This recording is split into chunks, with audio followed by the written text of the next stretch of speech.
자, 1년에 한 번 하기 때문에 굉장히 큰 조사예요. 굉장히 많은 항목을 조사했더라고.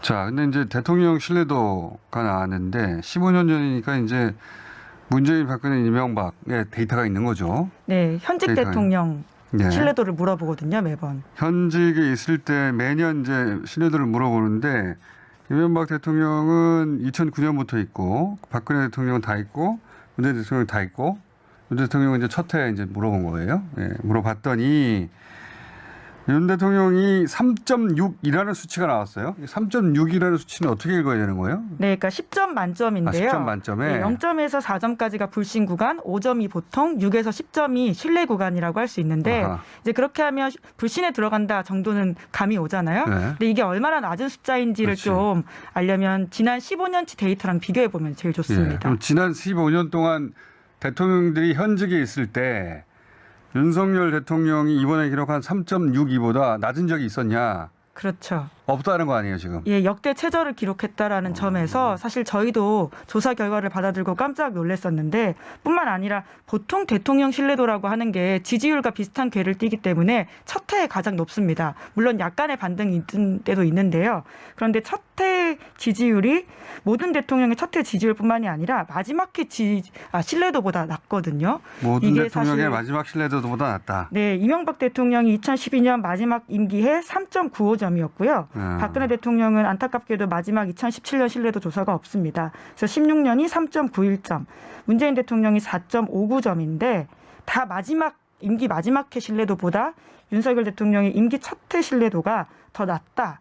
라는 것은 좀 상징적이기도 하고요.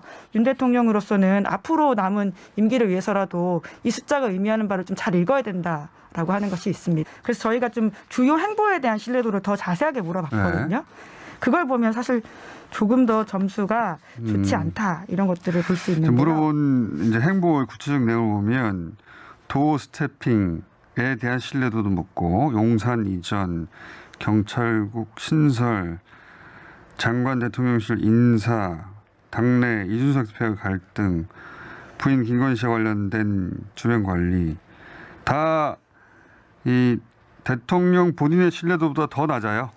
네, 다 불신 구간에 들어가 있고요. 2점에서 3점대입니다. 가장 낮은 게 김건희 여사 등 주변 관리인데 2.43점이거든요. 네. 그런데 이것이 또 지지 정당으로 나눠서 보면 네. 더 좀 극명하게 갈립니다.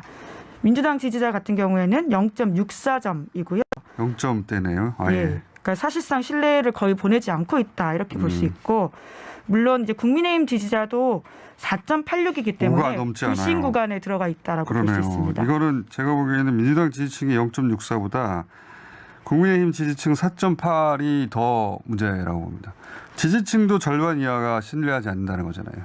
그렇죠. 다른 절반 것에 비해서 이하밖에 훨씬 안 된다. 점수가 낮다라고 볼 수 있는데 그것보다 낮은 것은 국민의힘 지지자 응답 중에서는 이준석 대표 징계 등 당내 갈등 부분입니다.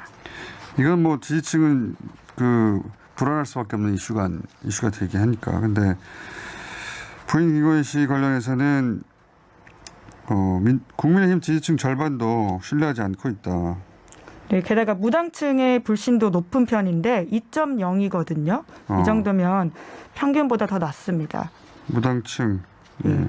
무당층도 이 부분에 대해서 문제의식이 크다. 그러다 보니까 이제 특검해야 된다고 하는 여론이 60%가 넘는 거죠. 현재. 그렇게 나오는 것 같고.